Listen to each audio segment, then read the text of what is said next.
You think you know what heat is. You don't. Not until you've stood on the gantries of Digris ore 3 kilometers beneath the crust, breathing air that has been recycled through the lungs of 10,000 other men before it reaches you. It tastes of copper. It tastes of old filters and desperation. The heat there isn't just temperature, it is a weight. It presses against your eyes, it settles in the fluid of your joints. We used to say the planet was trying to sweat us out like a fever trying to kill a virus. We were the virus, and we were digging deeper every day. I was the Deep Core Overseer. That title sounds grand, doesn't it? It sounds like authority. It wasn't. It just meant I was the one they blamed when the quotas weren't met. It meant I was the one who had to look into the faces of men who hadn't seen the sun in 6 months and tell them to work harder. My name is Eris Thorn. I wanted to be a good man. I wanted to do my duty, serve the Imperium, and go home to the upper hive where the air doesn't taste like rust. I wanted to see my daughter. That was my sin, I suppose. Hope. Hope is a dangerous thing to bring into the dark. The shift had been standard. 12 hours of the drill. That rhythm gets inside you. Thump. Grind. Thump. Grind. It becomes your heartbeat. You stop hearing it after the first week, and you only notice it when it stops. That's how we knew something was wrong. It wasn't a sudden silence. It was a change in the pitch. The massive adamantine teeth of the excavator, the size of a hab block, usually chewed through the bedrock with a low guttural roar. But then the sound changed. It became a scream, high-pitched, a shriek of metal on something harder than itself. I felt the vibration through the soles of my boots. It wasn't the usual rumble of falling rock. This was a shudder, a violent rejection coming up from the deep. The console in front of me lit up with red warnings. Stress fractures in the drive shaft. Torque overload. The servitors linked to the drilling mechanism began to spasm their lobotomized brains, unable to process the feedback. I slammed the emergency stop. The silence that followed was heavy. It rang in my ears louder than the noise had been. The dust hung in the air, a thick gray fog that caught the yellow glare of the lumen strips. Report, I said into the Vox beat. My voice sounded thin. Sector 9 drill team, what did we hit? Static, just the hiss of the interference. Then a voice coughing dry. Overseer. The head is gone. Shattered? I went down there. I had to. It was protocol, but it was also curiosity. I wish I had stayed in the command booth. I wish I had just logged the error and called for a tech priest. But I took the mag lift down to the face of the cut. The heat was worse down there, close to the rock face. The air was thick with the smell of ozone and pulverized stone. The work crew was standing in a semicircle looking at the wall. They weren't moving. Men who would curse and spit at a broken track link were standing completely still. I pushed through them. Make way, I said, but I didn't shout. The atmosphere didn't allow for shouting. It felt sacred in a wrong, twisted way. I looked at what had broken our machine. It wasn't rock. It wasn't a pockets of gas or a vein of plasteel. The rock face had been sheared away, revealing a surface underneath. It was black, but not the black of darkness. It was a black that seemed to have a texture, oily and smooth. It was metal, but unlike any alloy the Imperium forges. It absorbed the light from our torches. It didn't reflect. It drank the illumination. I took a glove off. I don't know why. I reached out and touched it. It was impossible. The friction of the drill should have heated any metal to a white-hot glow. But this surface was cool. Not cold, just perfectly unnaturally ambient. It felt slick, though my fingers came away dry. There were no seams, no rivets, no weld marks. Just a perfect smooth expanse stretching down into the bedrock, vast and indifferent. "What is it, boss?" one of the miners asked.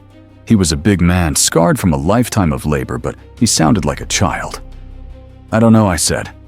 Some kind of deposit. Dense. I lied. I knew it wasn't a deposit. Nature doesn't make straight lines. Nature doesn't make surfaces that reject light. I pulled my data slate out and ran a geological scan. The device whirred, clicked, and then gave me an error. 0 return. It was telling me there was nothing there. According to the machine, I was standing in front of a void. I called the surface. Command. This is Thorn. We have an obstruction. Tooling is destroyed. We need a tech adept down here. We've hit structure. The voice that came back was impatient. It was Supervisor Kalen. He sat in an air-conditioned office 5 miles up. He didn't care about structure. He cared about the tithe. Thorn, we are behind schedule. Bypass it. Blast it if you have to. Just get the ore moving. You don't understand, I tried to explain, looking at that black wall. It felt like it was watching me. The sensors don't read it. It broke the adamantine bit like it was glass. We can't blast this. Do not give me excuses, Thorn Kalen snapped. If you can't clear a rock, I'll find an overseer who can. Resume excavation. Out. The link cut. I stood there holding the dead Vox. The men were looking at me. They were waiting for orders. They wanted me to tell them it was fine, that we would just rig some charges and blow the obstacle and go back to the thump grind that made up their lives. But I couldn't look away from the black metal. And then I felt it. It started at the back of my neck. A prickle. The sweat that had been running down my spine suddenly felt clammy. The air in the tunnel, which had been stiflingly hot a moment ago, shifted. It wasn't a wind. The ventilation fans were still wheezing their warm breath. This was a radiant cold. It emanated from the black wall. I watched the man closest to the wall, a driller named Harl. He shivered. He wiped his nose, leaving a smear of grease. "Boss," he whispered. "Is it getting cold?" I looked at the temperature gauge on my slate. The numbers were dropping. 40 degrees, 30, 20. It was plummeting. The heat of the planet's core was being pushed back by something else. Something ancient. I stepped back. The black surface wasn't just sitting there anymore. A faint, low hum began to vibrate in my teeth. It wasn't a sound you heard with your ears. It was a sound you felt in your bones. It was the sound of a heavy machine waking up after a long, long sleep. "Pull back," I said. My voice was steady, but my hands were shaking. "Everyone back to the lift. Now." "But the quota," Harl started. "Forget the damn quota." I snapped, the fear finally cracking my voice. "Move." We retreated. We walked backwards, eyes fixed on the anomaly. The darkness of the tunnel seemed to stretch shadows, lengthening and twisting. The cold followed us. It nipped at our heels like a hunting hound. As the mag lift doors closed, shutting out that impossible black wall, I looked at the thermometer one last time. 0 degrees. In the heart of a burning planet, winter had arrived, and it brought a silence that was heavier than the stone above our heads. That was the beginning. We thought the rock was the enemy. We were wrong. The rock was the only thing keeping us safe. And we had just broken the seal. The cold from the lower levels didn't stay there. It crept up the shafts, bleeding into the ventilation systems, turning the humid air of the mine into a damp, chilling fog. But it was the silence that bothered me more. In a hive, mine silence is an enemy. Silence means a cave-in. Silence means the air scrubbers have failed. Silence means death. When I tried to hail the Vanguard team in Sector 7, I didn't get a busy signal. I didn't get the chaotic chatter of a working crew. I got a wall of white noise. It was a thick, wet static, like listening to rain falling on a tin roof, but deeper. It felt like the frequency itself was being smothered. "Vanguard report," I said into the comms. "This is Thorn. Check in." Nothing, just the hiss. I took a crawler, a heavy tracked transport, and headed down the main artery toward Sector 7. The lighting in the tunnel was failing. The lumen strips, usually a constant stinging yellow, were flickering. They buzzed like dying insects. Darkness would swallow the tunnel for 3 seconds. Then the light would snap back, revealing the jagged rock walls. Then darkness again. It played tricks on the eyes. Every time the light cut out, I thought I saw shapes moving in the periphery. When the light returned, there was nothing but dust motes dancing in the air. I told myself it was just the power grid fluctuating. The cold must have sapped the generators. That was the logical explanation. When I reached the Vanguard site, the crawler's headlights cut through the gloom. I expected to see a blockage. I expected to see a rockfall that had severed their comms cable. I expected to see men standing around waiting for repairs, smoking glow sticks, and complaining about the downtime. I didn't see any of that. The site was pristine. The massive excavation drills were there, sitting motionless in the center of the cavern. Their engines were cold. They hadn't been shut down properly. The keys were still in the ignitions, the control panels were still lit with green active runes, but there was no one operating them. The conveyor belts were halted piles of ore sitting stagnant on the rubber tracks. It looked like a moment frozen in time, as if the universe had simply hit pause. I stepped out of the crawler. The silence here was absolute. It pressed against my eardrums. "Hello," I called out. My voice echoed off the basalt walls, lonely and small. "Is anyone here?" I walked toward the break area. That's when I saw it. At first, my brain refused to process what I was looking at. I saw a pair of boots standing near the water reclamation unit, heavy industrial mining boots. But there were no legs in them, just the boots laced up, standing upright, as if the man inside had simply evaporated. Next to them was a jumpsuit collapsed in a heap, the belt still buckled. A helmet lay on the ground, rolling slightly in the draft. I moved closer. I touched the jumpsuit. It was still warm. There was no blood. That was the thing that made my stomach turn over. If there had been an accident, a cave-in, an explosion, there would be blood. There would be bodies. But this was clean. It was surgically clean. I looked around and saw more of them. 12 men had been on this shift. I found 12 piles of clothes. Tools were dropped mid-task. A hydro spanner lay on the floor, next to a pair of empty gloves, as if the hands holding it had just turned to smoke. Panic is a cold thing. It doesn't feel like fire, it feels like ice water being poured into your chest. I backed away from the pile of clothes. My breath was coming in short, sharp gasps. This wasn't a mutiny. Miners don't leave their boots. Miners don't leave their breathers. And they certainly don't vanish into thin air without a struggle. I scrambled back to the crawler, my hands fumbling with the door latch. I grabbed the long-range Vox unit, bypassing the local network. "Command, this is Thorn. Sector 7 is. They're gone. The men are gone." Gone were Thorn. The voice of the dispatch officer crackled, bored and distant. "Did they walk off the job?" "No," I whispered, staring at the empty helmet on the ground. "They didn't walk anywhere. They're just gone. Their clothes are here. Their bodies aren't. Check your oxygen levels, Thorn. You sound delusional." I wanted to scream at him. I wanted to drag him down here and make him touch the warm, empty jumpsuit. But then I saw something past the ring of the headlights. At the far end of the cavern, where the darkness was absolute, there were shapes. Not the jagged outlines of rocks. These were smooth, uniform. They were standing perfectly still, like statues placed in the dark. They were tall, skeletal, and metallic. And they were watching. I didn't wait for the dispatch officer to reply. I didn't wait to see if the shapes would move. A primal instinct, something buried deep in the DNA from a time when we were prey on the savannah, screamed at me to run.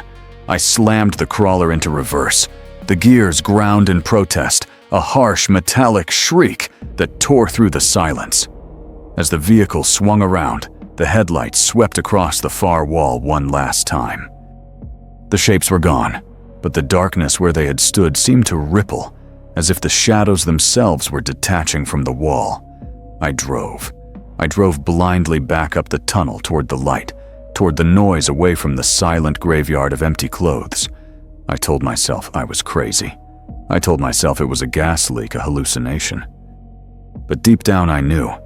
The cold wasn't just a temperature drop, it was a presence. And we had woken it up. The mine wasn't ours anymore. I didn't make it back to the surface. I made it to the junction of Gallery 4, where the main haulage way meets the service tunnels. There were men there, a maintenance crew confused, huddled around a cargo hauler. They looked at me like I was a ghost. I must have looked like one, pale, sweating eyes wide. Turn back, I told them. My voice was just a croak. We have to seal the lower levels. They laughed. Not a happy laugh, but a nervous, dismissive one. One of them, a heavy-set loader named Vance, stepped forward. Seal the levels, Thorne, have you lost your mind? The shift isn't over. He didn't understand. He couldn't. He hadn't seen the empty boots. I tried to grab him to shake him, but the air suddenly tasted of pennies. Metallic. Electric. The hair on my arms stood up.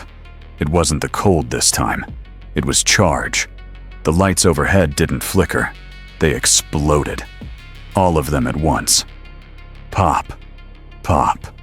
Pop. Darkness fell like a hammer. Then came the light. It wasn't the warm yellow of lumens or the harsh white of searchlights. It was green. A sickly emerald green that cast no shadows, only stark, flat outlines. It bloomed from the darkness down the tunnel, silent and ghostly. And then he stepped out. I say he, but it wasn't a man.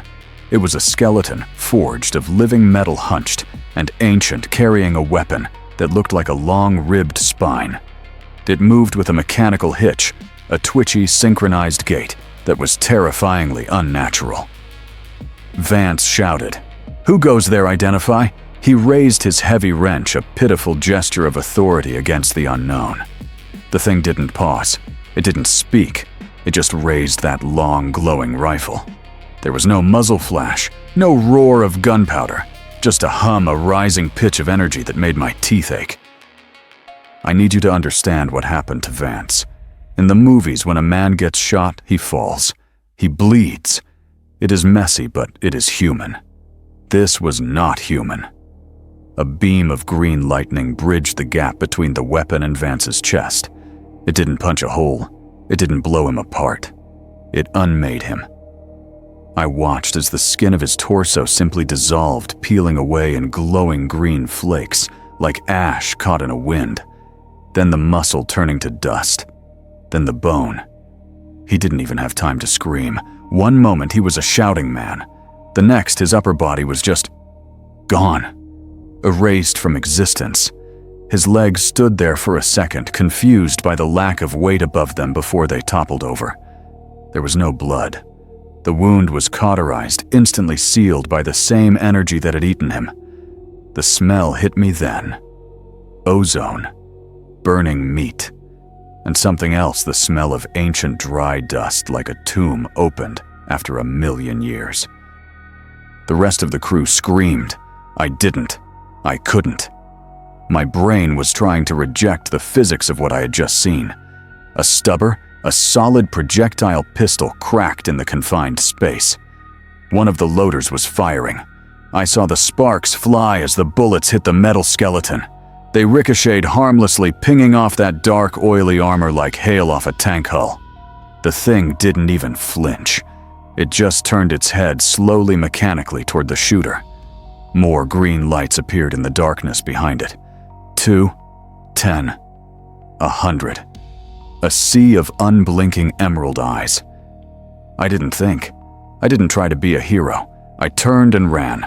I ran past the men who were still trying to fight with wrenches and pry bars. I heard the dzzt crack of the weapons behind me again and again. I heard the silence that followed each shot. The silence of men being deleted. I didn't look back. I just wanted to be far away from that green light. But I knew even as I ran that the light was faster.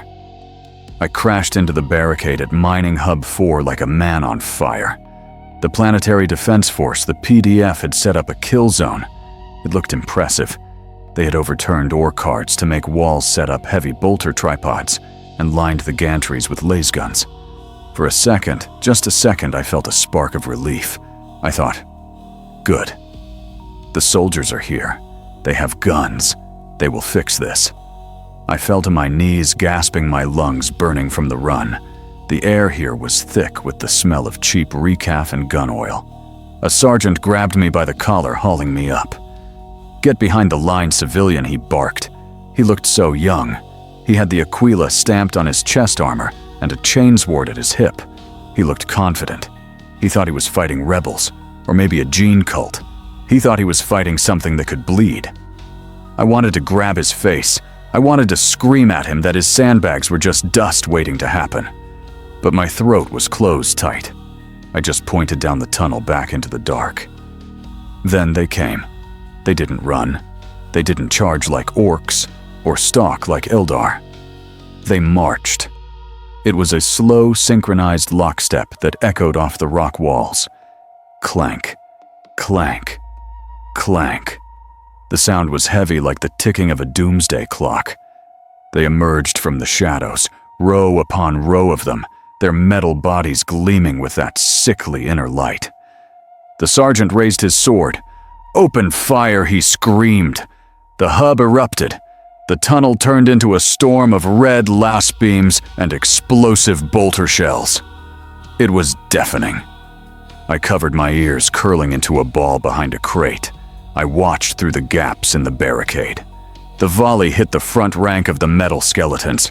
It tore them apart. I saw metal arms fly off. I saw rib cages shattered. I saw heads spun around backward by the impact. They fell. A pile of scrap metal clattering to the floor. The firing stopped. Smoke drifted from the gun barrels. "Target down," a trooper yelled. I almost smiled. I almost believed it. But then the sound started. It wasn't a roar of pain. It was the sound of a rewind. Metal scraping against stone. A high-pitched whining of servos and magnetic locks re-engaging. I watched, paralyzed, as the pile of scrap began to move.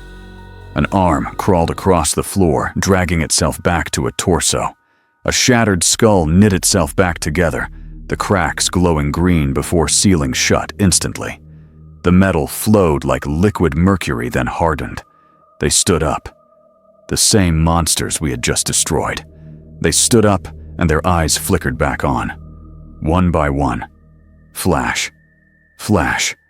Flash. The cheer died in the sergeant's throat. He stepped back, his chain sword revving idly, uselessly.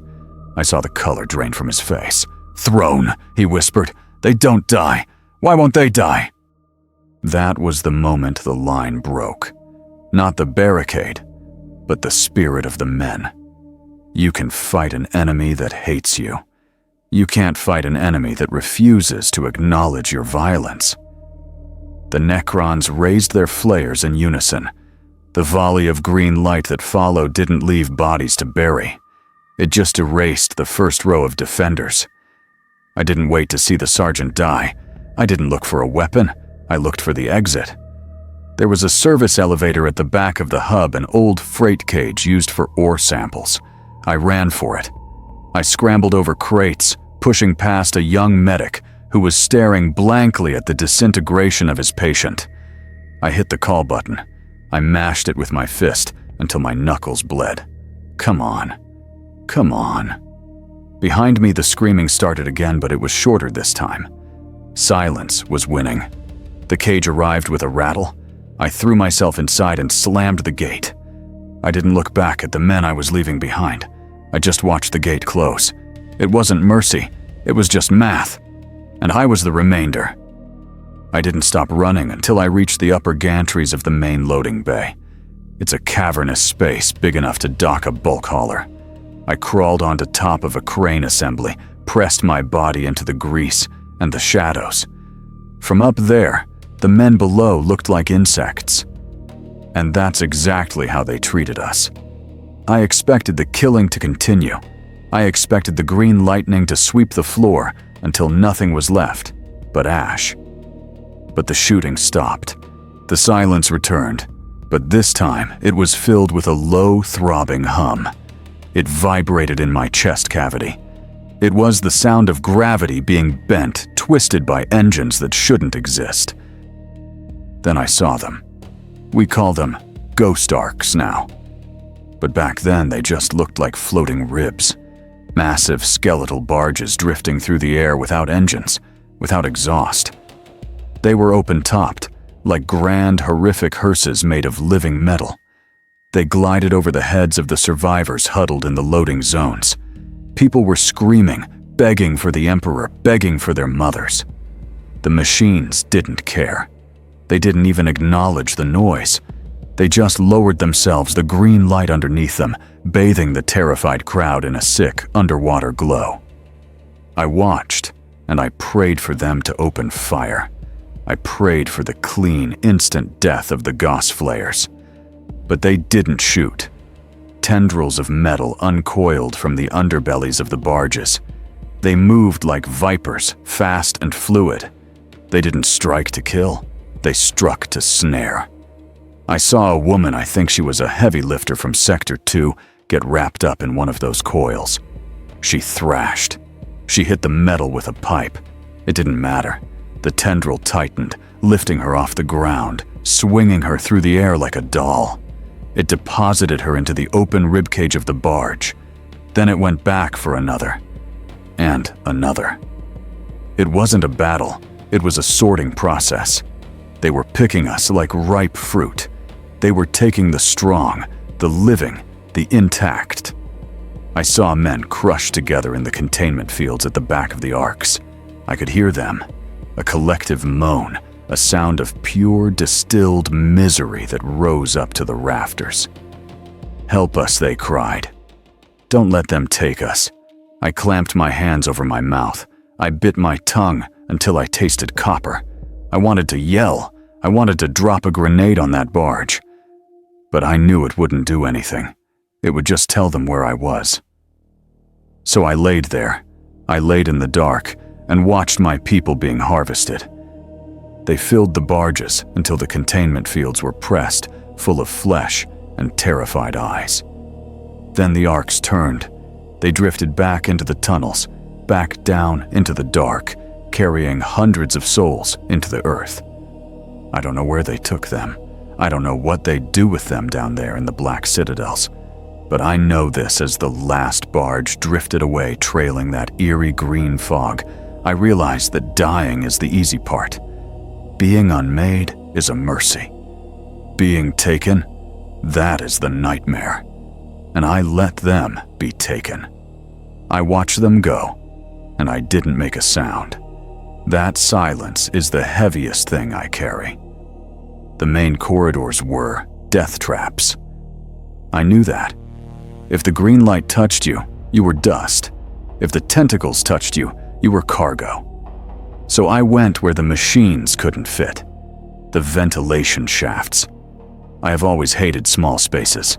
It is a cruel joke, a deep-core miner with claustrophobia, but I usually managed it by focusing on the open air at the end of the shift. Now there was no open air. I pulled the grate off a sub-intake and squeezed inside. The shaft was a metal throat barely wider than my shoulders. I had to crawl on my belly, dragging myself forward by my elbows. Scrape. Drag. Scrape.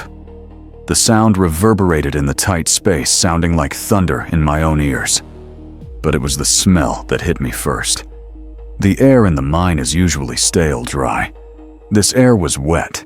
It tasted thick and coppery. It tasted like the inside of a butcher's shop. I crawled for what felt like hours, though it might have been minutes.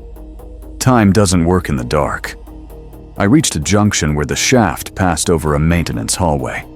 There was a slat grate looking down. I stopped to breathe to wipe the sweat from my eyes. Then I heard it. Scritch, scritch, scritch. It wasn't the rhythmic stomp of the soldiers. It was frantic, erratic. It sounded like knives being sharpened on a whetstone. I looked down through the grate.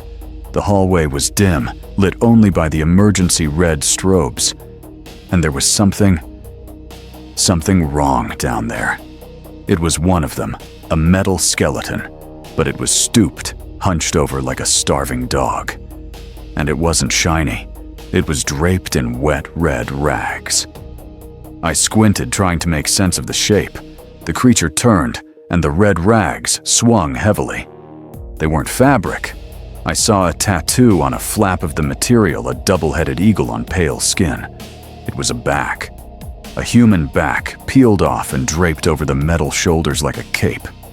The creature had long, rusted blades for fingers 3 feet long, dripping with dark fluid.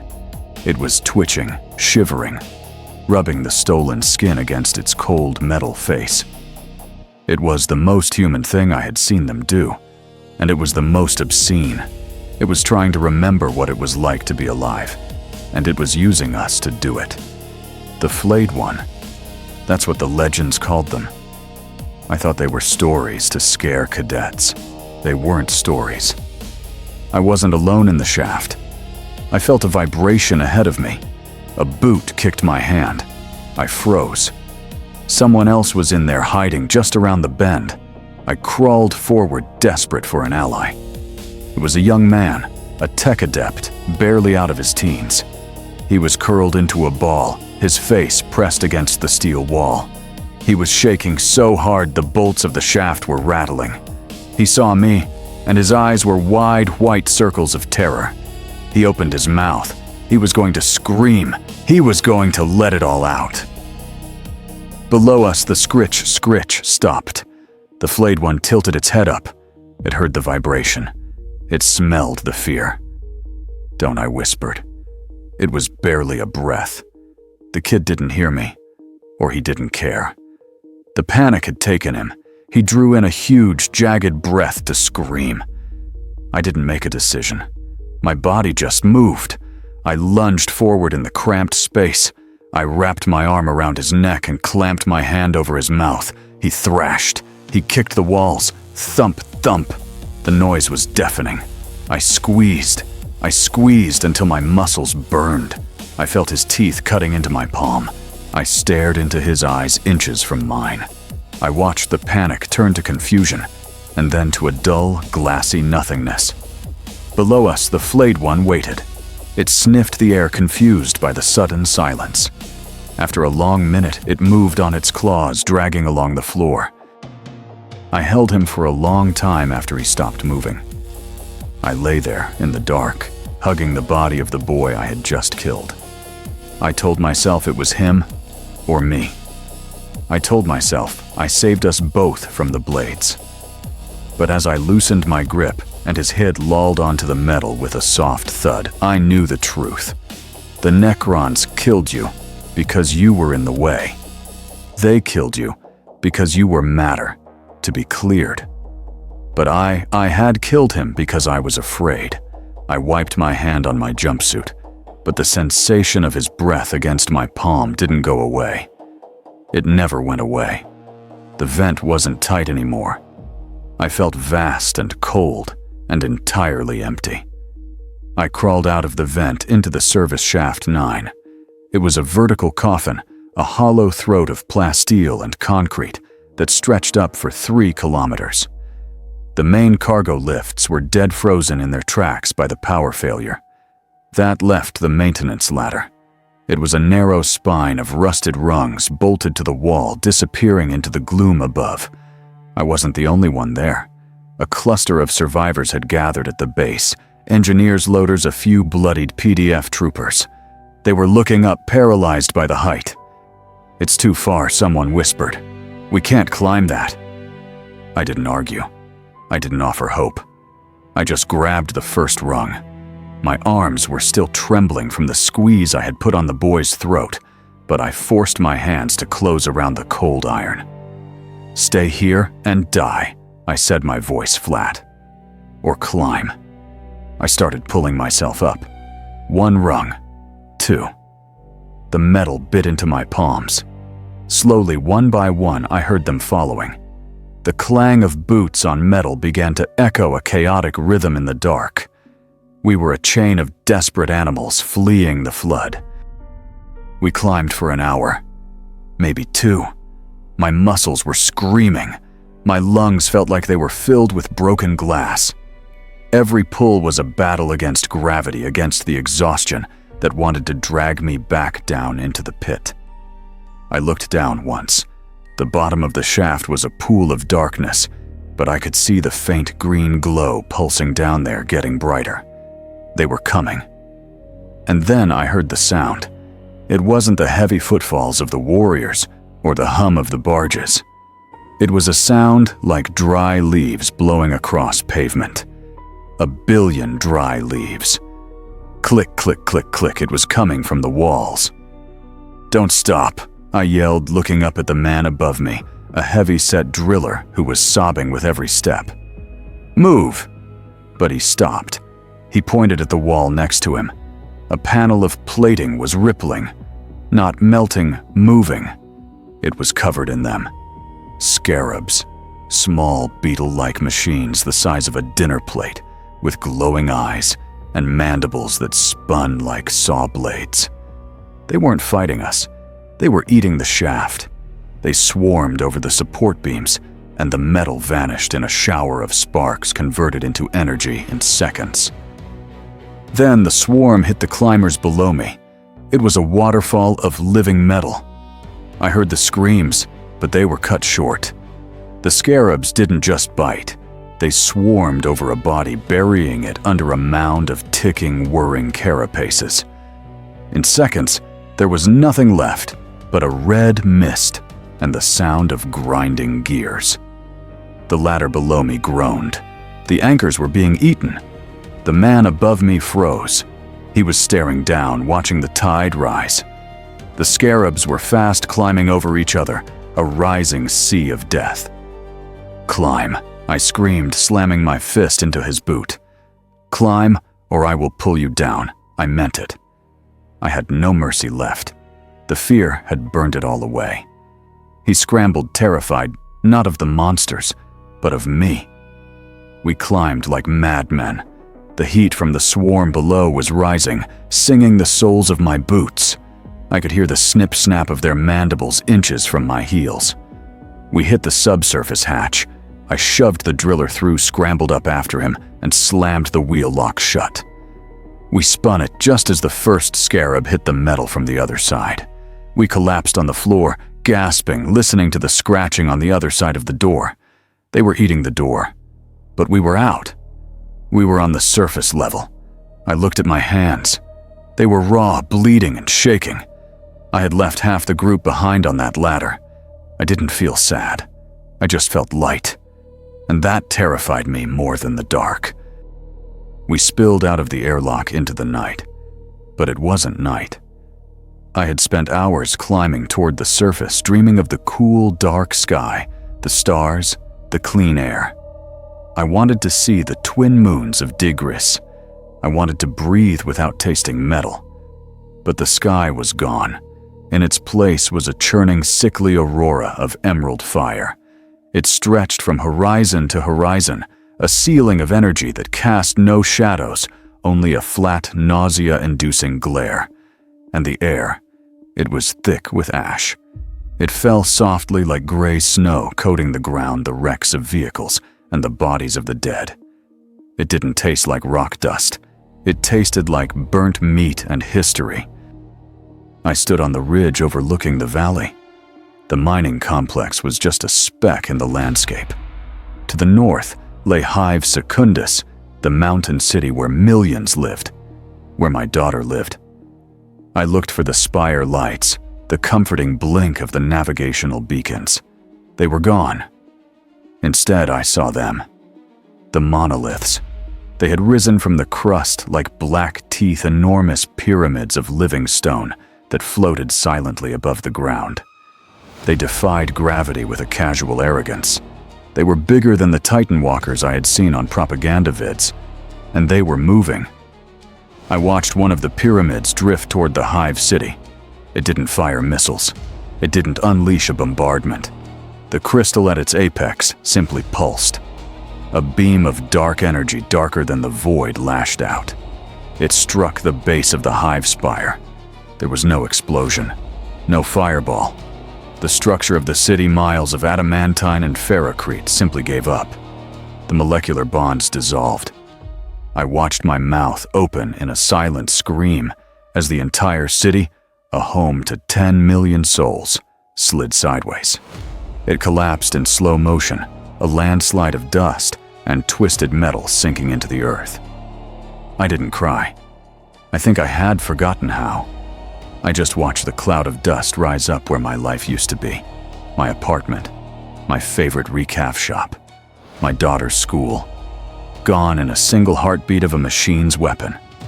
The realization hit me then, colder than the deep core ice. We were never the masters of this planet. We were just squatters. We were termites building a mound on top of a sleeping god, and now the god had woken up to scratch the itch. "Where do we go?" the driller asked. He was on his knees clutching a handful of the ash. "The city is gone. The garrison is gone." I looked up at the burning sky. I saw the contrails of ships trying to break orbit, small streaks of desperate light. Some made it. Most were swatted down by green lances of energy from the ground. "We don't go home," I said, turning my back on the ruin of Hive Secundus. "We leave. We get to the spaceport. We get off this rock." The war for Digris was over. The extermination had begun. And for the first time, I stopped being a citizen of the Imperium.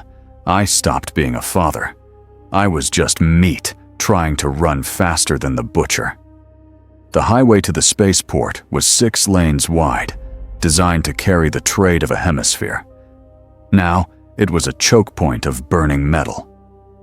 We moved through the wreckage of civilian haulers and chimera transports, crouching low, using the twisted chassis as cover.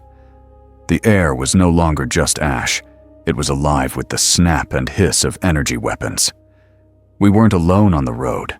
Ahead of us, the horizon lit up with muzzle flashes, bright explosive bursts of yellow bolter fire clashing against the green lightning of the enemy. The ground didn't just shake, it convulsed. Every impact felt like a hammer blow to the soles of my feet. We thought we were seeing salvation.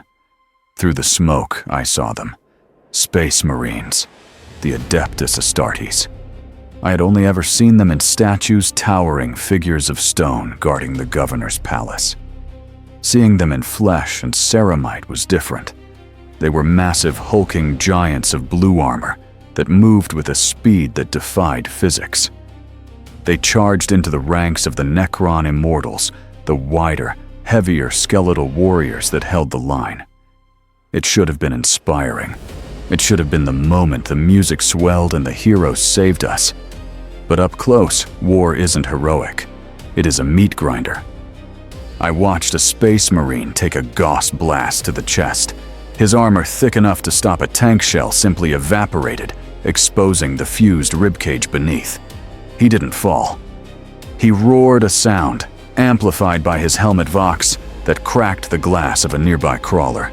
He kept firing, blowing the metal skull off a Necron before he finally collapsed. The violence was absolute. It was a clash of titans, gods of war, fighting over the ruins of our lives. And we were right in the middle of it. We weren't refugees to them. We were terrain. Obstacles. I tried to lead the driller across a gap in the cover. That's when the ground exploded. Not from a bomb, but from a footstep. A dreadnought, a walking sarcophagus, twice the height of a man bristling with cannons, stomped onto the roadway. It was a machine of holy war, ancient and terrible. I froze. I was directly in its path. The machine swung its torso, its assault cannon spinning up with a sound like tearing canvas. It unleashed a torrent of shells at a monolith floating in the distance. The casing from its rounds were the size of my arm.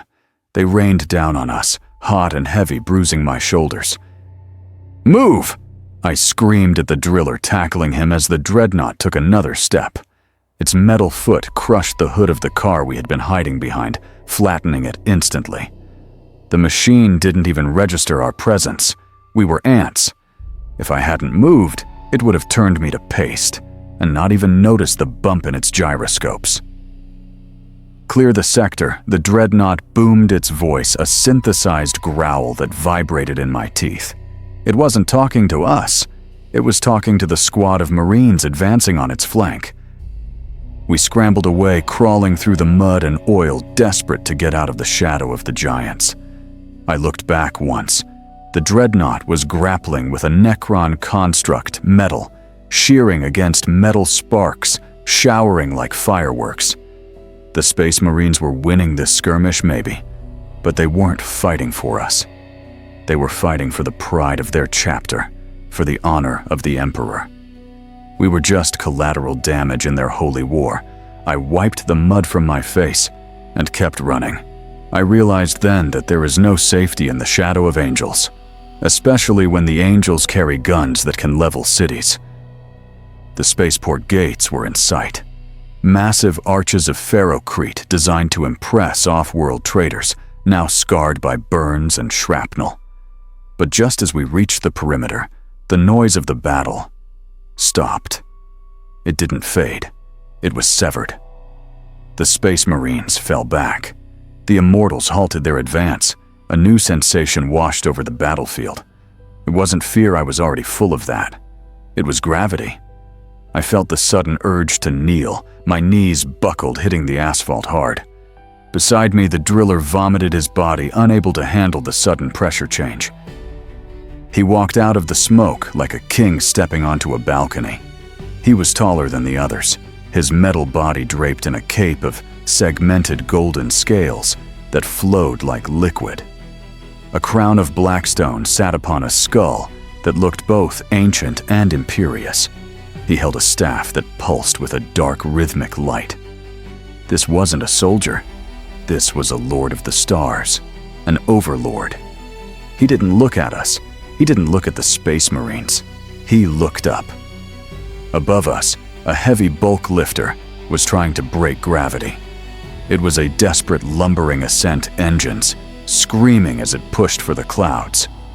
It was full of people. I knew it. I could feel their hope from here.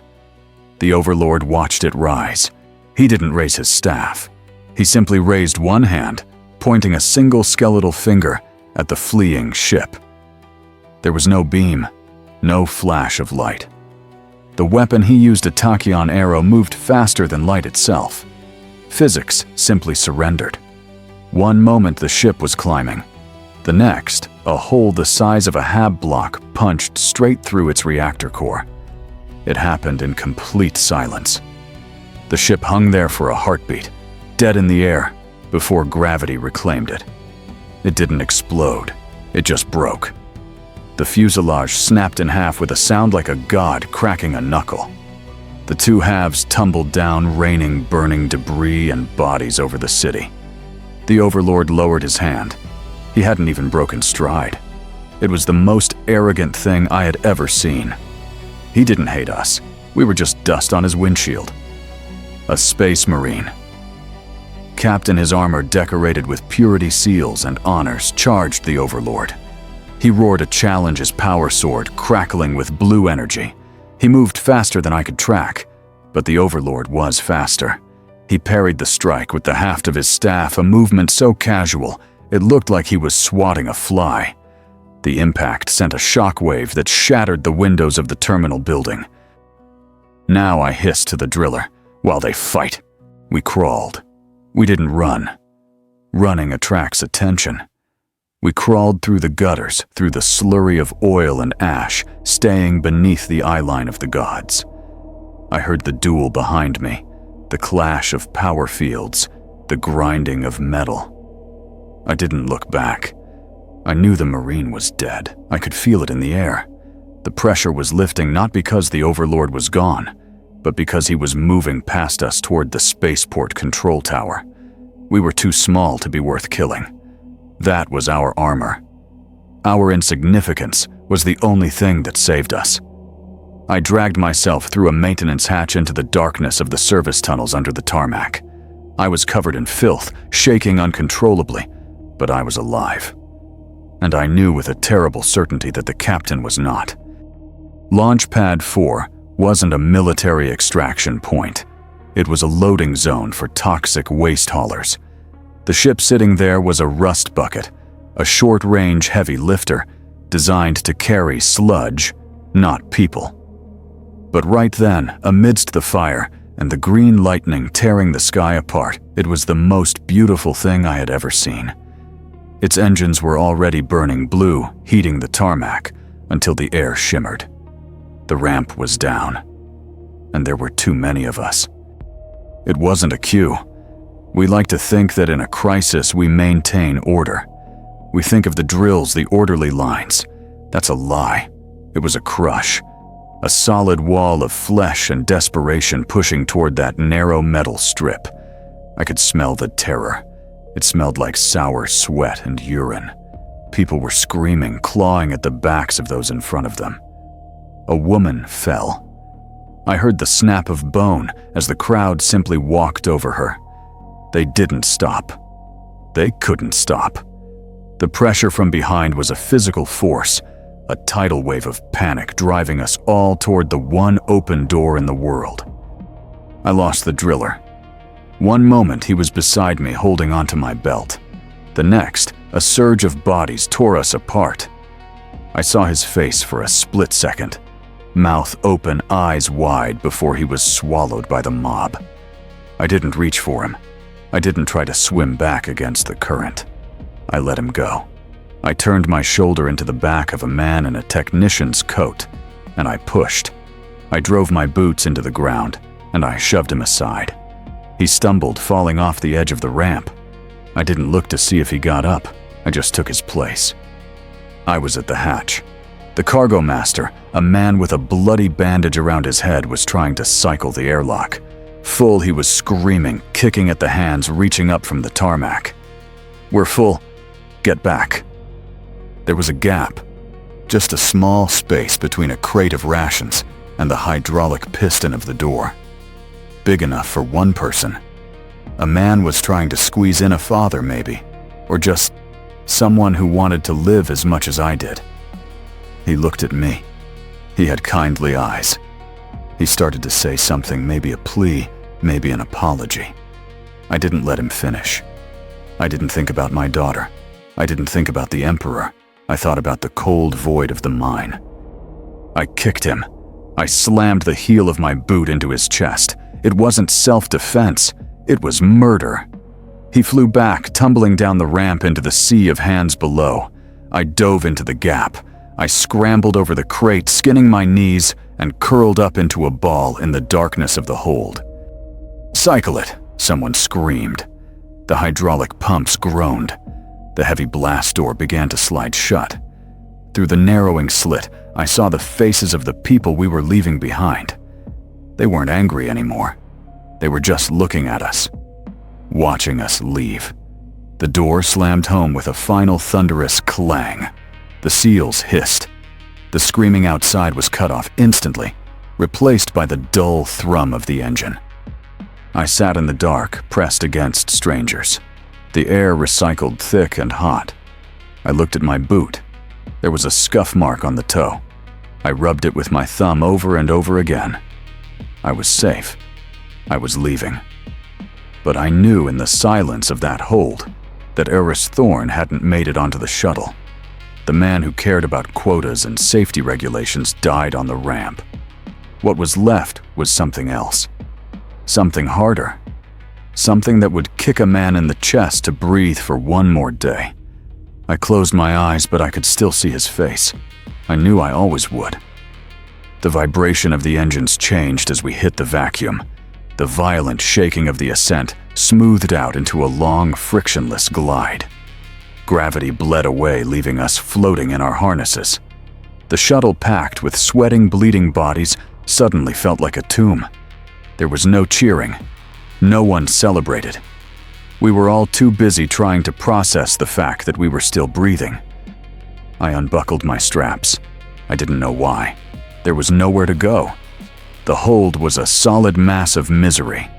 But I needed to see. I needed to know what we were leaving behind. I pulled myself along the handrail, swimming through the zero-gravity air, past the weeping faces of strangers. I found a viewport, a small circle of thick plexiglass smeared with grease. I wiped it with my sleeve. I looked back at Digris IV. From orbit, you usually see clouds, oceans, the brown smudges of hives. I saw a corpse. The atmosphere was gone, stripped away by the energy storms. The planet looked naked, a gray rock hanging in the black. But it wasn't dead. It was being processed. I saw the geometric lines of light, vast glowing green circuits igniting across the crust. They formed a grid encompassing the entire hemisphere. It looked like a cage being locked around the world. And then, the crust began to peel. I don't have the words to describe it. It wasn't an explosion. It was a harvesting. Great slabs of the planet's surface miles deep were being lifted up by tractor beams, pulled toward the massive tomb ships waiting in the high anchor. They were mining the planet itself. They were taking everything. I floated there, my forehead pressed against the cold glass, watching my home be dismantled. I thought about the quota. I thought about Supervisor Kalen and his schedules. I thought about the man I kicked off the ramp. He was down there. He was part of the debris now, just another atom in the harvest. I realized then that the Imperium would never tell the truth about this. They would say it was a rebellion, or an asteroid impact, or a warp storm. They wouldn't admit that we had built our cities on top of a sleeping enemy that woke up and simply evicted us. We were witnesses to a failure so absolute it would be erased from history. We were ghosts. I pushed away from the window. I couldn't look at it anymore. I drifted back to my seat, my body turning slowly in the recycled air. The silence of space is different from the silence of the mine. The mine's silence is heavy. It waits to crush you. The void's silence is empty. It doesn't care if you are there or not. I looked at my hands. They were still shaking. They would always shake. I closed my eyes, but the green light was burned into my retinas. I saw it pulsing behind my eyelids. I saw the empty boot standing in the dark. I used to be Aris Thorn. I used to be a father. I used to be a man who knew his place in the strata of the earth. Now I am just debris. I am just wreckage, drifting in the dark, waiting for a shore that doesn't exist. The shuttle engines hummed a lullaby for the damned. I didn't pray. The God Emperor couldn't hear us out here, not over the sound of a world breaking apart. I kept cleaning the pistol. There was nothing else to do.